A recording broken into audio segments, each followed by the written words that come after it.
Kenyan streets in recent weeks, youthful protesters have taken up a rallying cry. Ruto one term or Ruto one term. I am very proud of our young people. That may be unsettling for Kenya's embattled president, William Ruto. With the faint drumbeat of a 2027 election growing louder, analysts say Ruto needs to win over a younger, better educated population. But many of that generation are disillusioned. Today is a day for us youths, revolution. We are fighting for the rights of the fellow youths. So-called Gen Z protesters are the product of free schooling introduced 2 decades ago. They have no recollection of authoritarian rule, with many not yet born when Kenya introduced multi-party elections in 1992. With up to 800,000 young people entering the job market each year, Gen Z are more educated than their elders, but are also more likely to be unemployed, according to a report by polling company Afrobarometer. We will camp here until dusk. The most important thing is that we protest, and protest peacefully. Help me, God. As for Ruto, he came to power 3 years ago, promising to boost jobs, protect the poor, and end police brutality.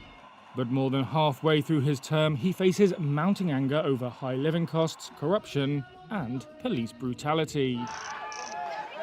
Protests that began in 2024, initially against proposed tax hikes, have often turned deadly. Most recently, a government-funded rights group said 31 people were killed in nationwide protests on July 7th.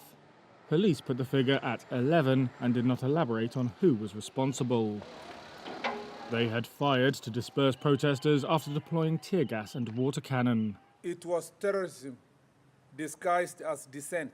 Ruto's interior minister has described protests in June as a coup attempt by what he called criminal anarchists.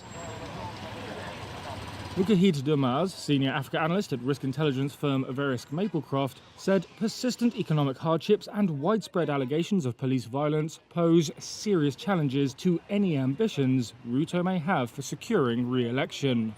The government's hardline response has also rattled investors in East Africa's largest economy. Business expectations fell to their second lowest level on record in May, according to a survey by Stanbic Bank Kenya.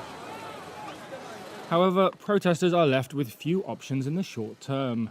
Ruto's large parliamentary majority ensures he won't be unseated prematurely. He also faces a weak and fractured opposition, which is yet to find a standard-bearer for the next election.